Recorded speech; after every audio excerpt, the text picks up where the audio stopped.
This podcast is brought to you by the School of Advanced Study, University of London. So what I wanted to do today, I hope I'm not going to bore you with all that I want to go through.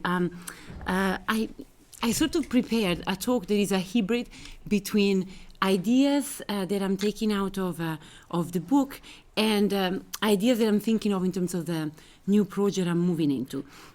So I will start with something that is really grounded in the book, and then I'll tell you how I'm moving from one project to the next. But as Pablo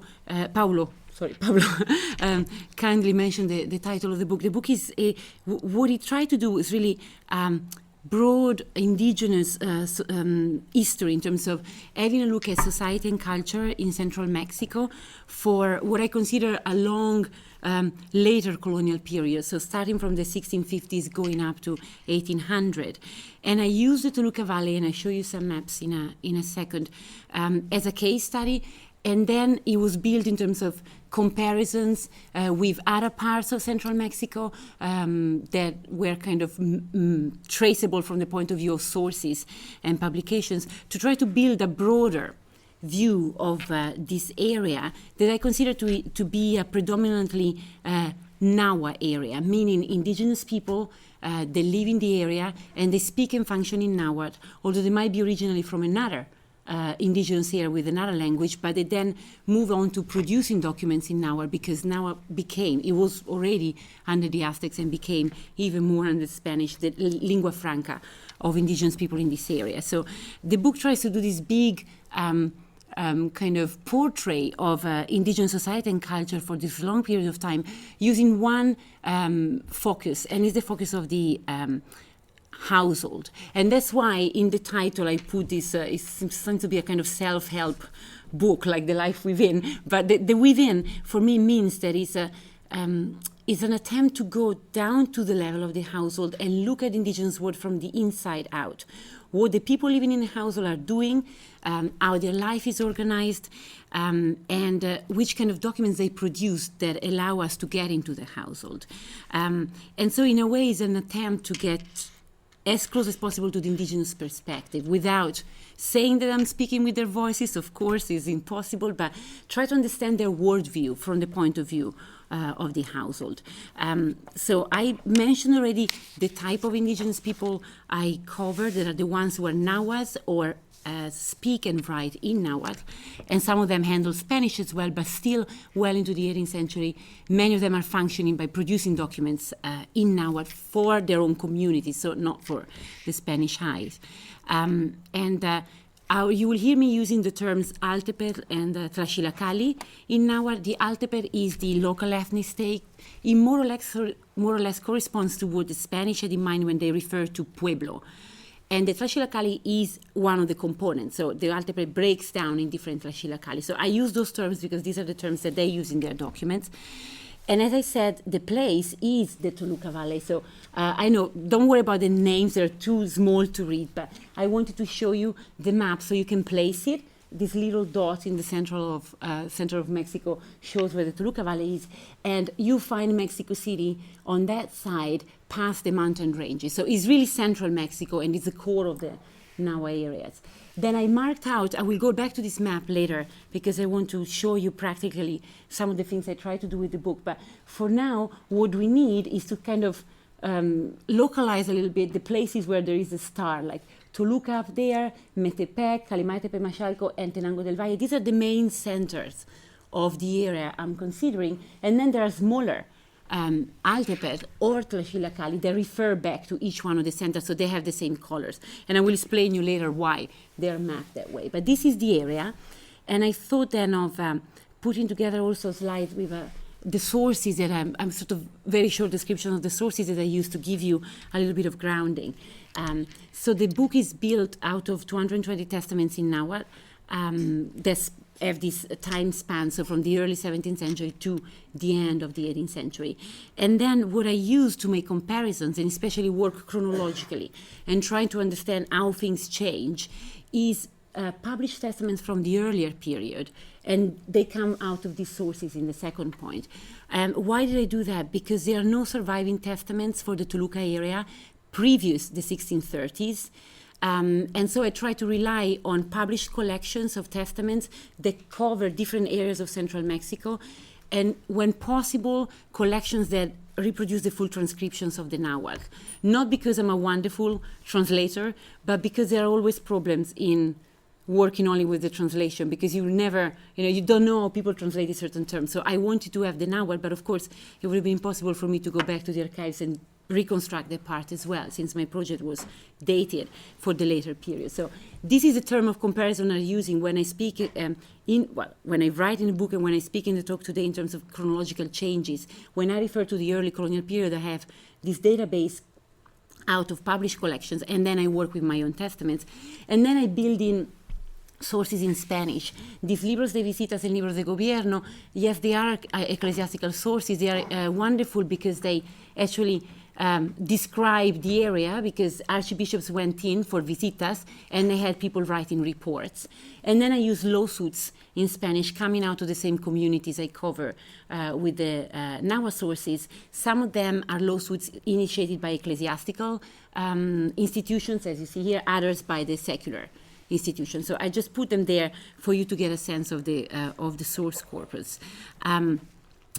One last thing I want to say before getting into the actual topic is what I mean by household, right? Because I use this term a lot, and it's a term that seems to be kind of easy to understand, and then every field uses it in different ways, from anthropology to, oops, I'm sorry, something happened here. We'll see if it gets away, but from anthropology to sociology, the household is present almost everywhere.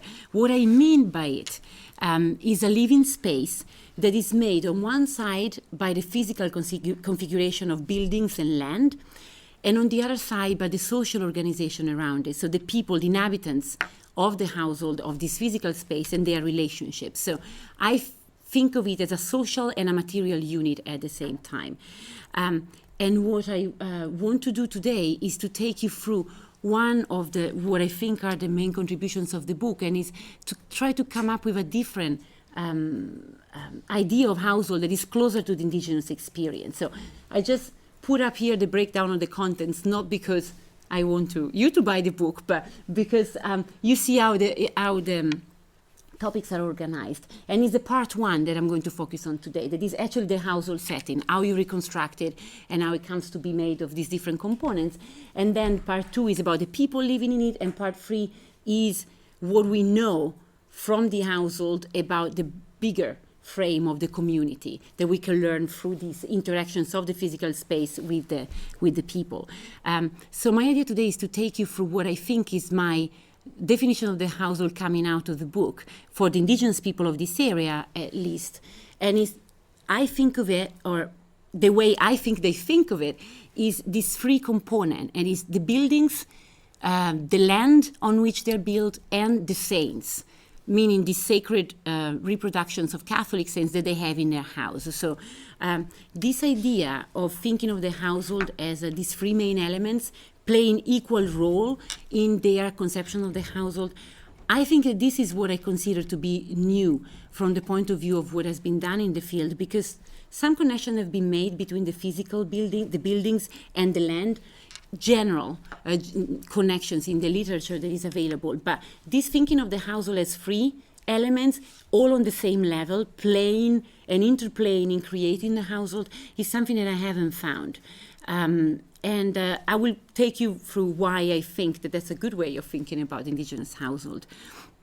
When I started thinking of that, then I broke it down into house, building, land, and saints. So that's the way I'm going to go about my story today, and then I will end up with some general consideration of why I think something like that is important, or has some broader relevancies beyond the simple thing that I'm interested in it, and I enjoy reconstructing the old household very much. So let's start from the house itself, from the physical structure. The way I thought of reconstructing it was, first of all, to understand what was there before the Spanish arrived, to then try to understand if it changed it, how, and how we built on what was there before. And of course, I didn't go and do archaeological excavations myself, although I suspect it would have been very interesting, but I relied on this growing field of household archaeology for the central part of Mexico, but Mexico more broadly, and I suspect also for Peru has become very important. In Mexico, the latest developments in household archaeologists are that people have started to excavate houses of what are called like commoners, so common people, not the elite. And that's what I'm interested in, because the people I cover are definitely not elite. Few of them are, most of them are just common citizens. So I wanted a way of tracing back how these people lived, and now it has become available with the more recent publications on that. So building on that scholarship, we know the previously to the conquest, people lived in a setting that is called the patio model, or the patio setting, patio group, meaning that there is a central patio, open, and then there are buildings around the patio, and they are all separate from each other. So they don't build like close to each other, unless we think of very high concentration, like urban settings such as Tenochtitlan, that had much more of that. But the standard setting of this household before the conquest is this patio model with separate building going around the patio. And what we know is that if for the early colonial period, this setting is still there. Why and how we know that? Because when we have a look at the testaments from the early period, the ones I mentioned to you that I got out of published sources, they describe their house in that way, because they go around the patio. I will show you how they do it, but they discuss a building, well, they mention a building and then another building. So we understand that for the early period, we still have something that will look like the top part of this reproduction. So that's the patio, central, and what you see around it is a kind of fence that was there to delimit the area of a particular household.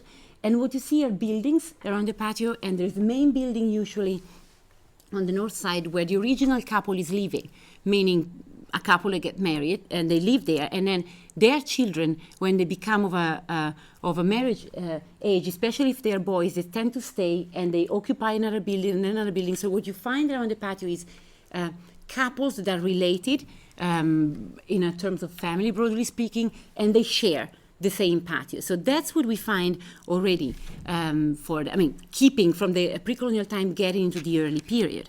And one of the buildings that get mentioned starting from the early 17th century, could be one of these three, is the Santo Calli, as they call it in Nahuatl, meaning the saint house. Meaning that as each member of the family who forms a unit as a building, also the sacred representations of deities and Catholic saints have a small building of their own. So they live there as other members of the family, if you want. Now, I thought that was interesting for me already in terms of reconstructions, but what I really wanted to see is what happens in the later colonial period I'm interested in, to this kind of setting. And it is by having a look at documents like this one that I started reconstructing it. So I put here an excerpt of testaments in which an indigenous woman is describing her household. It's Maria Hernandez from San Miguel Atipac, and we are in 1737. And she says, we concentrate on the first part. I leave this house facing east, the home of God, to Juan Estacio, along with another facing west, together with a corral and another little kitchen. So let's stop here. This is the buildings. And then she moves on with the land and the estates. I basically went through all the testaments and I counted and tried to set up patterns. And what I found is that there is a heavy concentration on these two buildings. One is called the home of God, and the other one is called a kitchen. So let's go back. Let me see if I put it here. Yes, let's go back to this, and that will be the second part of this reproduction for the period we are covering today. What is the home of God? The home of God, in Nahuatl they call it Ichancinco Dios. It means the home of God. And at the beginning I thought they call it that way because there are sacred beings living in there, meaning the sacred images are in there. So at the beginning I thought that what I was facing was a change in terms between the Santo Calli that I had before to the Ichancinco Dios. It's just a different way of calling it. And it's by having a look at all the testaments and matching it up with lawsuits that I realized that something different is happening there, because people are actually living in what they call the home of God. Because they mention that they sleep there, because they mentioned that there are, for example, in lawsuits, some fight takes place there. So what has happened is that that's the only building they mention as being a residential building. And the saints are in there as well, and that's why the building becomes sacred. So the more we get into the 18th century, the more we find that that's the way people are living now. Not buildings around the patio for couples, but a building that could be bigger or not is difficult because they don't give us the measures, apart from very rare cases, in which everybody's living because they mention the original couple, they mention a married son, everybody is living in this space, and the saints are living in the space as well. And the only other things that get mentioned is a kitchen, a cocina, that, as you can see, was not there before. Because the pattern that we have for previous to the conquest is that some people add buildings that they would call a sort of kitchen, but more often than not, they were cooking on, that's an English term would be braziers? No, I don't know how to pronounce it, braseros, that they were taken out in the patio and cooked and then put back, or a corner of one of those buildings was set up as a kitchen corner. So what we have by the 18th century is a main residential building for everybody, saints included, and then a kitchen. This is what gets identified all over again. Then we have people like Maria Hernandez who are kind of wealthy compared to general standards, and she also cites another building that we don't know how it is used. But this is a pattern that is overwhelming in the 220 testaments I reviewed. What is happening here? How can we explain this change? Of course, we are in the realm of assumptions because they don't tell us why they decided to live like that compared to before. But when you match it up, I started getting into how the Spanish live, and we probably know much more about them. And I found the first problem of trying to understand how the Spanish live is that most of the literature that deals with Spanish housing for the colonial period in Mexico deals with cities, overwhelmingly Mexico City, which is not representative of anywhere else in Mexico. So a very heavy urban setting where there are many wealthy people. But if we try to abstract from that and go back to the literature on Spain, for example, what we see is that the Spanish house, even a simple one, is usually made that there is a big building where everybody lives. If you're wealthy enough, you set it up with different rooms, bedrooms for different people. If not, you share the space. And then there are dedicated buildings like a kitchen, sometimes something that could work more or less like a bathroom, depending on the conditions of the people. But then you have some specialized building. And these buildings are around a patio, but we know that the model is the big house with the patio in the center, but the buildings, the rooms are one attached to the other, and often they communicate with doors, right? So it's not the same of what indigenous people are doing. But my reading of that is that indigenous people are moving to something that is much more similar to the Spanish model. Now, how can we explain that? I think that on one side, we have a combination of different factors, but the main factors, I think, are that on one side, we have an indigenous society that, especially by the 18th century, is getting poorer. So probably it becomes easier and more economically efficient to live in one building and not having too many resources to keep building other buildings. And on the other side, I also think that it might come out also of this contact on a daily basis with the Spanish way of life, and the ways of life kind of mingling with each other and kind of, can we use this term, cross-pollinating? That is like very scientific, but just something like that. That's how I try to see it a little bit. And of course, these are all assumptions, but I think that by reconstructing this model, I can see how they could build on each other or being linked. Of course, there are certain things that still remain very much indigenous in this model. So if we go back to what Maria Hernandez says, and actually I put down here a much more simple quote by Martina Maria that we use a little bit later. But if we go back to what Maria Hernandez says, it's not only that she tells us about buildings, like the home of God, another, and then the little kitchen. She's giving us the directions that they're facing. This is something that the Spanish never do in their testaments. They don't place the buildings or the house according to cardinal directions. The indigenous people do it all through the colonial period. And what they mean when they say a building facing west is that the door is opening on the west of the patio. So they still define that in cardinal directions, and they do have a very strong preference when they talk of east and west of using the Nahuatl terms for that.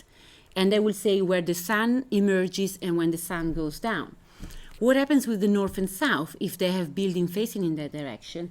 Their custom in the early period was to use places. So saying, instead of saying that it was facing north, they would say facing, for example, Isla Huaca, to the north of where the settlement is. And what they do more and more in the 18th century is that they say facing norte, facing south, sur. So they use the Spanish terms for that. The Nahuatl, they never create a Nahuatl term. They start using the Spanish terms. Again, these are things that is difficult to explain, because we cannot just interview them and see why they do it. But for me, there was I think something interesting is happening there, because my way of explaining is that they simply thought it was, especially writing a testament, it was just much faster and easier. And they're indigenous notaries writing this testament. The Spanish have nothing to do with that. It was much easier to use the Spanish terms that don't mean too much to them, because they don't follow the movement of the sun that much. For them, east and west these are the key cardinal directions in their word conception. And instead of trying to figure out which settlement was north and south, and maybe having some doubts, norte sur was just very easy to incorporate in the language, and they did it right away. This is to give you a little bit the flavor of the buildings. I also want to move now, because I don't want to keep you here for too long, right, to the other two elements. So as you can see from the description of Maria Hernandez, after the buildings, then she says that Juan Eustacio is to take all of a piece of land going with the house, planted in magueys. That's a piece of land on which the house is built, what is called a lot in the scholarship. And of course, it seems to be so evident that we don't even need to notice that. Of course, the house is built on a piece of land. But there again, there are some interesting developments happening. The first thing is that the indigenous people more and more in the 18th century tend to call this piece of land solar, with the Spanish term, right?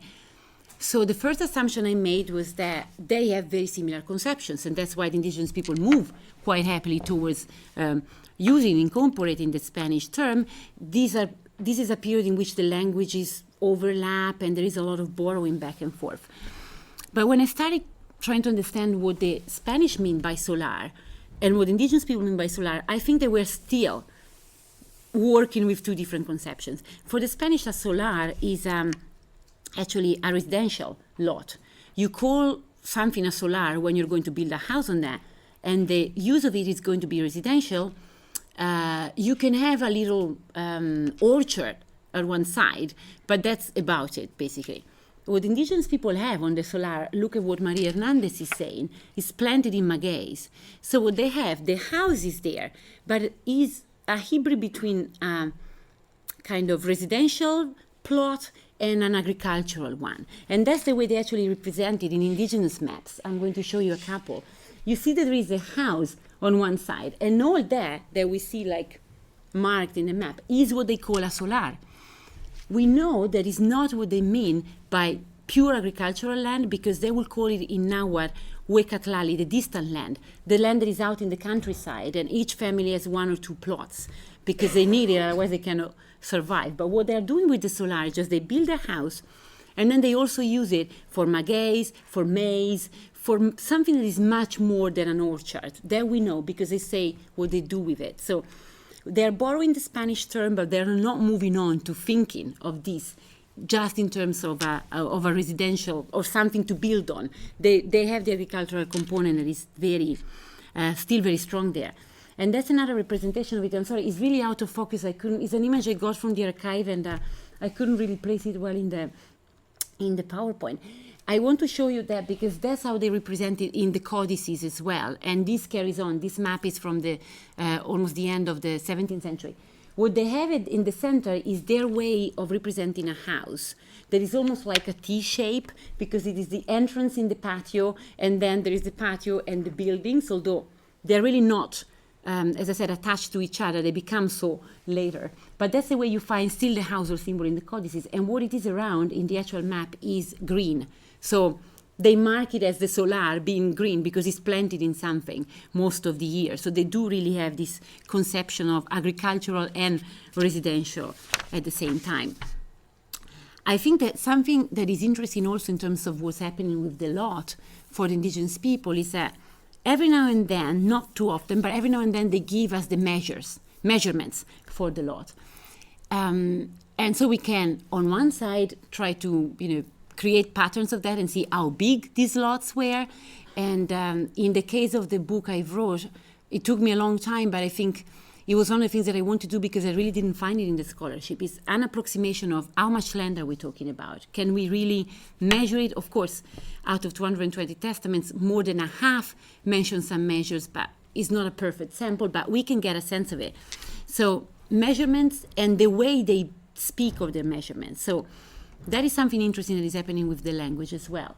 I will go back to the map towards the end, but in some areas of that map, you see only measurements in the Nahuatl language. Quawitl is one of the most common ones. In other areas of the valley, you see the measurements being given in Spanish, even if they're speaking to indigenous people. Varas, surcos. So there is the Spanish creeping in terms of measurements as well. And in other places, the Nahuatl is holding on. What I could understand of the measurement is that in the early testaments for the early period, we usually find the lot be measured, like they mention 20 quawitl, meaning that it's 20 by 20. One quawitl is approximately 7 feet. That's what they talk about. So it seems to be a standard measure for the lot. By this period, 18th century, the lots are heavily divided. They tell you something like 5 quawitl, 10 quawitl.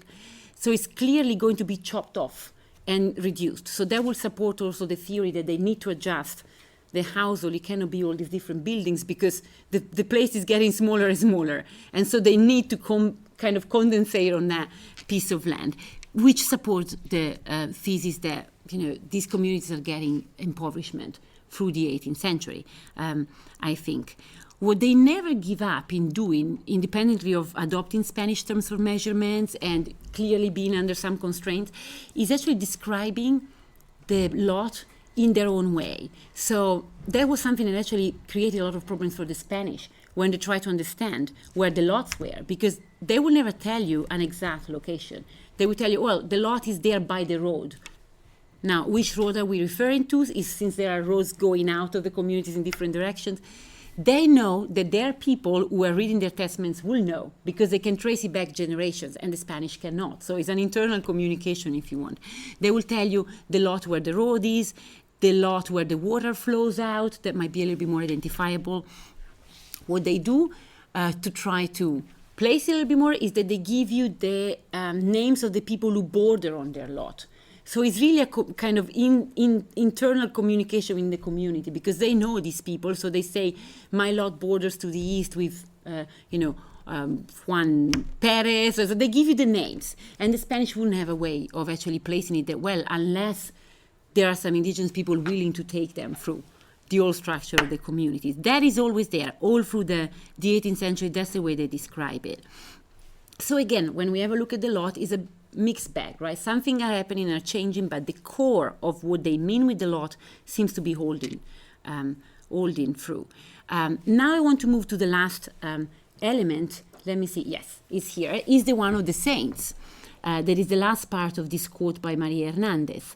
After planting Magalhães, but no one is to dispute with him in the future. And then she says, I say that the Virgen de los Dolores is to be in the Church of Carmen, and the other male and female saints are to stay in the house and be resident. So she gets down to the saints. That's where I got the idea. These bits of the testaments where they describe their household always go like that. They start with the building, move to the land, go to the saints. Maria Hernandez is elaborate. She has more than other people. What you find in Martina Maria is what I usually find in many of the testaments. I leave this home of mine, the house along with the lot and the saints, to my husband. So it's clear from these references, if we pile them up out of a corpus of 220, that that's the way they're thinking of their household. So for me, there was a kind of breakthrough because I thought, no, I cannot consider the saints in the sort of chapter about religion where you will usually find them, because then you talk of the community, cults and all that. They really belong to the house, and they're a fundamental component of their way of thinking of the house. That's then why I came up with that structure of putting them right in the first part and analyzing them there. And for me, that is what I found actually most fascinating, that they become a component of it, but they were not there from the very beginning. Now, surprise, surprise, right? They were not there because they didn't belong to their tradition, these Catholic saints. But when we go back to the archaeological excavation and pre-colonial times, we know that indigenous people had small places like small altars or dedicated places for their deities coming from their ancestral cults in the household. What happens afterwards is much more muddy than what I thought, because I assumed, getting into the topic, that since saints become so prominent and that there are some key tools that are used for conversion. So the Franciscans are the first one to come into the area. They set up small chapels or churches and they put the saint in there and say San Juan is the patron saint of the settlement from now on. I sort of assumed that I was going to find that for the households as well. So they do it in the churches, they do it in the houses. When I started to reconstruct the chronology of that, there is a big gap between the setting up of churches and chapels and when I start seeing the saints coming through the Testament. So when I go back to the early Testaments, the first colonial period, there are no saints in there. They don't mention them. If at most there is one crucifix somewhere, all the rest silence. Of course they wouldn't mention their deities because it's a bit dangerous, especially in the early stages of the conquest, right? To be caught with deities in your place, because we know what can happen. But the Catholic saints are not mentioned. And when I started paying attention to the chronology and building it up, I started finding some references in the 1630s, very few, very general. By the 1680s, they come in more testaments. By the 1690s, they are everywhere. And it's not only the saints. There are very many specific things attached to them that that have to do with their handling that I'm going to tell you in a minute. So it becomes really complex, the saints issue in the household. So the feeling I get out of this is that the saints are much more resistant. Well, the indigenous people are much more resistant to the saints getting into their household than they are in showing up in the church and doing whatever the friars wanted them to do with the parish, the patron saint of the settlement. And what is most is that when we start paying attention to the names of the saints they make into the household, the rational assumption would be, is the patron saint first of all? The friars insisted so much, and then they start having a reproduction of San Juan, and then they move on to the rest. No. They are not the patron saints. They are saints they choose, for what reason we will never know, but it's not the patron saint. When the patron saint appears in a household, he's together with a bunch of others, and is usually not the leading saint. What I mean by the leading saint is the one that it gets mentioned first and maybe gets more offerings and all that. All through the 18th century, we see that there is a shift from some first mentions of Christ as a saint and the crucifix to the Virgin Mary taking over all through the 18th century, and in all representation, Concepcion, Guadalupe, anything, the Virgin Mary is almost always the first one to be mentioned. And almost always the only one of the female saints. It seemed the female saints that populated the early evangelization effort, also in terms of setting up female models to follow besides the Virgin, are really not considered that much, is the Virgin. And on the side of Christ, where we see that they start with Christ, and then all through the 18th century, kinds of fades backstage, and there are so many male saints coming in. San Antonio de Padua, San Jose, San Diego, many more. So there is a great variety on the male side and sticking with the Virgin on the female side. So these are all interesting things that I started to pick up, but I really need to do more work with. So basically what I did in this book is mapping when they come in chronologically and where they are physically. So they're no longer in the separate building, they're inside the house with the family, let's call it family, and more often than not they are in a corner, sometimes they are in a central wall in the main residence. They are not very specific about that, but we know that they live together with the people who occupy the main residential building. What I want to do at this point is to sort of step back a little bit and tell you something about the saints that I'm thinking about, because that's as far as I came when I wrote the book. And the saints really caught my imagination because they behaved in a completely different way from whatever I was expecting when I started the project. And so that's what I'm doing now. The new project is only about saints, and it's about saints in the household of both Indigenous and Spanish.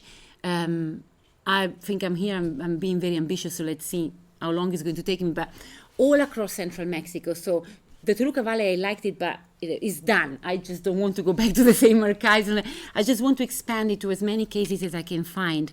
So what I'm planning to do to try to understand this cult better is, first of all, focusing on the household, meaning that I want to move whatever has been done with the scholarship on saints, as I'll put it kind of too simply, but from the public to the private, what I mean by that, I started reading anything I could find on saints in the colonial Mexico, and what I found is the public cult of saints. Saints in churches, saints in chapels, saints in procession, what the church is doing with them, what people do with them in open spaces, in public, where other people see them.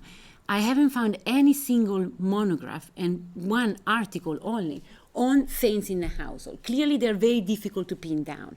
So I want to do the household. I'm not very much interested in the public, and I want to move away from the geography literature, because I'm not interested in the lives of saints and in the religious discourse that much.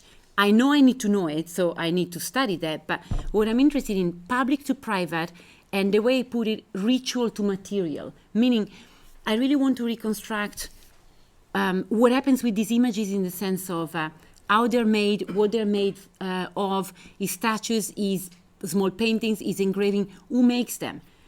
I roughly know that indigenous people probably make their own most of the time, but Spanish don't. Spanish buy them. There is a market for that, cheap market. They can spend a lot of money, they can spend just a few pesos. And I want to trace, if I can, this network, who is behind these images. So my idea is to try to see if I can actually tell the story of the household saints that I didn't find in the scholarship, if I just go to different sources. Since, as you know, I'm passionate about testaments, the 2 books were built on testaments, and I found them in there, I started now working with inventories, and I find them in there, and I'm getting into notarial archives, and they are in there, in the household. So my idea is that if I use the sources that are usually used to reconstruct other things, to tackle something that will fall under the category of religious history, I hope that I can tell the story of what happens in the household, and how the Spanish started in Mexico, how the indigenous people jumped on that, and now we get to the cult that by now I think is spread all across Latin America, but it has some peculiar Mexican aspects of that. I don't know if it's just my experience, and I know that here many people are familiar with Mexico, or are Mexicans themselves. When I get into the houses of my friends in Mexico, many of them have statues of saints, and the relationship with them is that they participate in the life of the people. You ask them for some favor, and when they don't respond, you punish them. All these things come through many of these cases that somebody citing somebody else because they left a San Judas Tadeo outside of the window because the saint didn't respond to a request. So I want to get into that, and I'm going to show you this, that is actually a contemporary image of an altar in a house of an indigenous person. I want to get to this stage of, and that you see it better. Probably not explaining the cult of saints that is nowadays by saying, oh, if you understand the colonial period, you understand the cult of saints nowadays. But there are many things that keep going back and forth, and my idea will be to do the colonial history of that, and then try to see how this relates to what we know of the cults nowadays. And of course, anthropologists have been writing fascinating books about that. But I think that we could do something similar for the colonial period. It's not because it's impossible, it's because probably, if you use certain sources, ecclesiastical sources on that, you don't find them there, because the priests don't get into the households, or they get into the household very, very rarely. So that is what I'm trying to do at the moment with this new project that I'm starting. And I wanted to put it out here because I thought it would be good, because there are people who know about saints, then maybe you can give me some ideas of how I can handle it, or different ways in which I can approach the overall question. Now, let me just, for the last part of the talk, just the last probably 10 minutes, hopefully, or less, go back to the way I came from, the households and the components and the saints, and try to pitch it a little bit more broadly for you. I know that some of you are colonialists, so I know that we all get so excited about these things that sometimes I sort of think, for me, they're very relevant. But how are they relevant if we try to broaden it up a little bit? And I try to think about it using 2 questions. The first question is to set it up a little bit more broadly in the field. What kind of historiography something like that can engage with? And the second question is, why the household matter? I mean, what do we get out of having a look at a household in the colonial period for these indigenous people, and more broadly for the Spanish, since I'm getting there? So First of all, I want to tell you a little bit about historiography when I think of the kind of dialogue I have with it.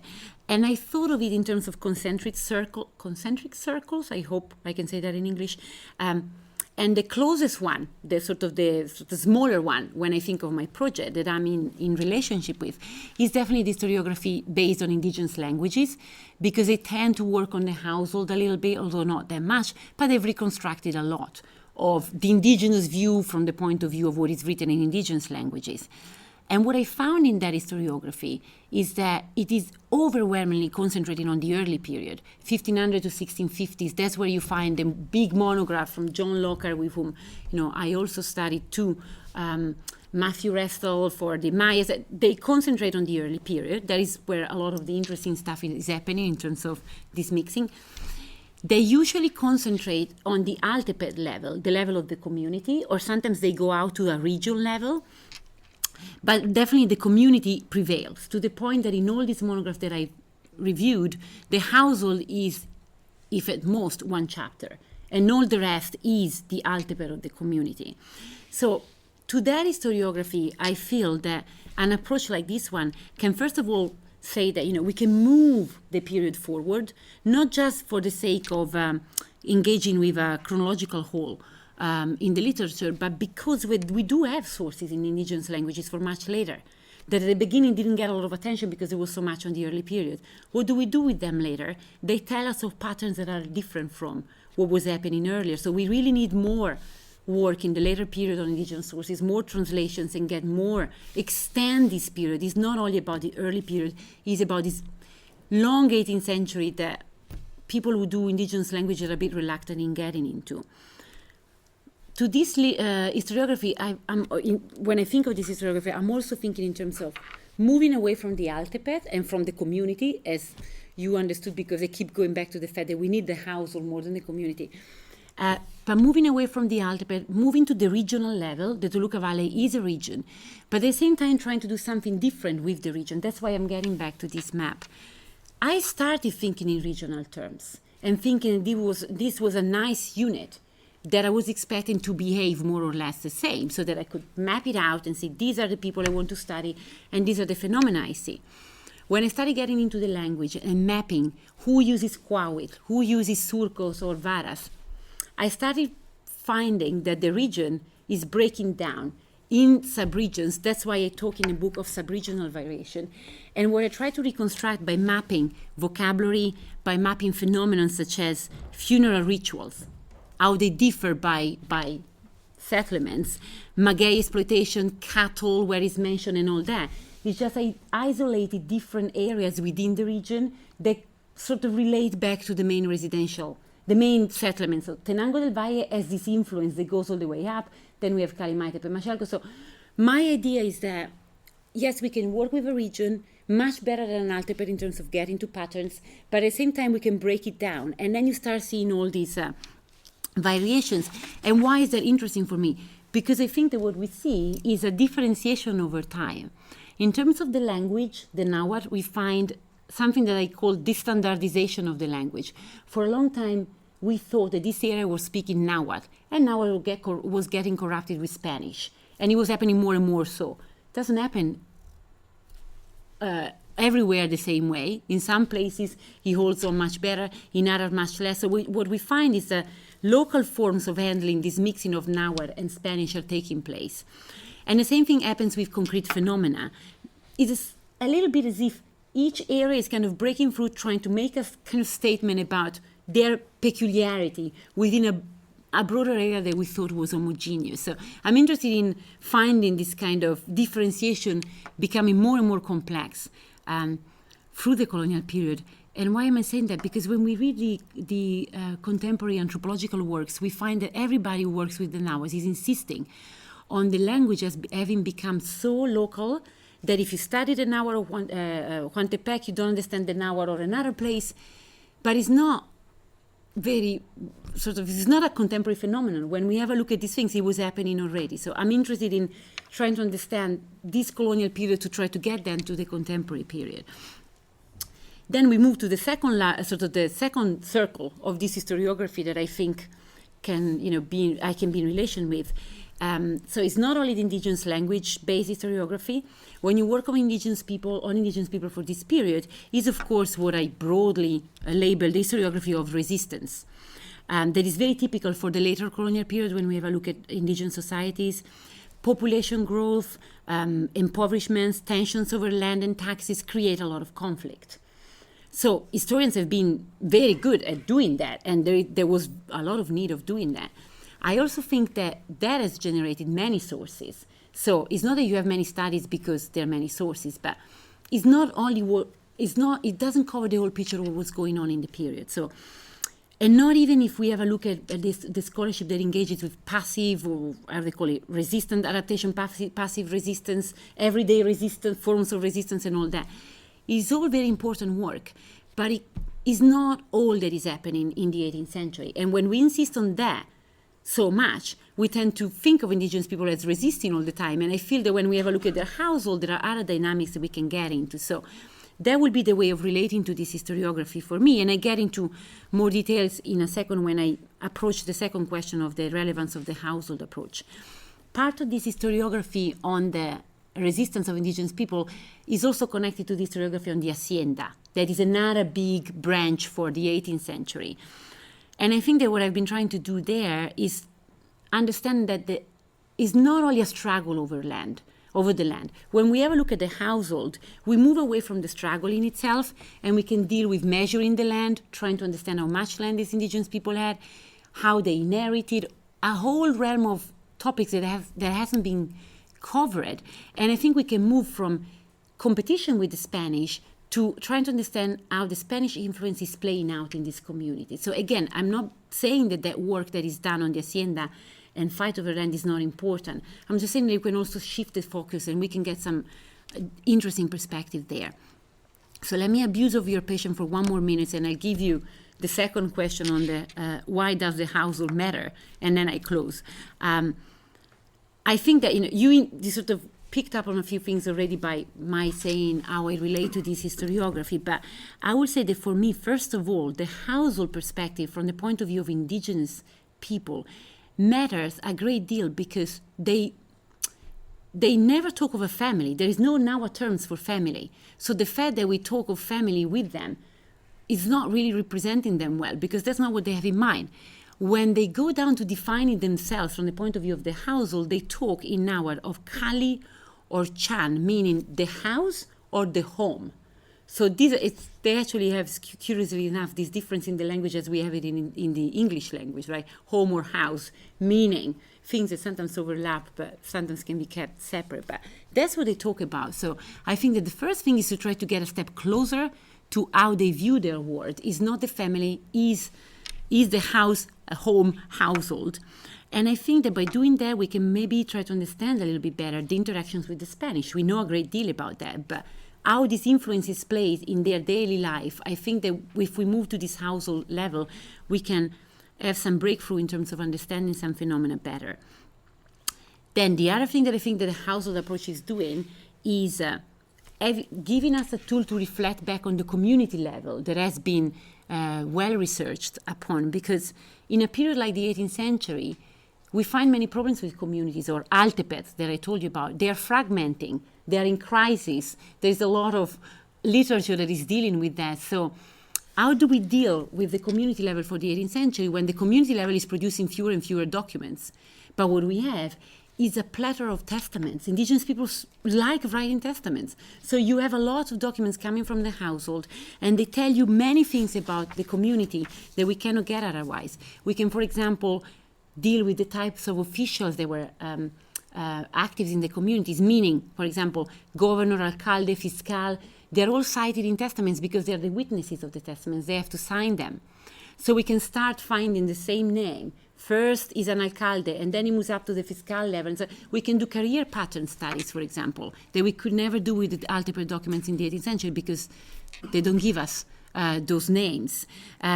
We can understand better training of officials by understanding how we start finding notaries with the same second name, meaning they belong to the same family, and then it goes generationally. So some fathers are training sons, for example, in becoming notaries.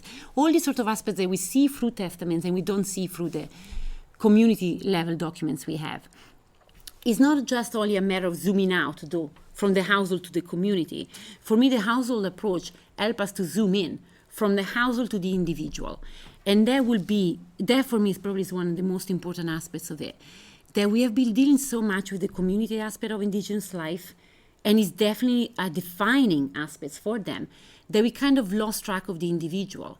And so we sort of, at least in the colonial world, that's what I feel, we react a little bit with surprise when we find individuals behaving in many different ways and not sticking to the community. But when we have a look at their testaments, we see, for example, inheritance patterns is they go off and do whatever they want with the land. They don't apply the Spanish law. They just think of themselves and their children, and they do it, no matter if they hurt their neighbors, if it's a matter of fighting over a piece of land. So we find the individual again, that I felt was a little bit lost in the literature. And finally, with this household approach, I think that for me is another way of thinking of resistance in an indirect way, if you want.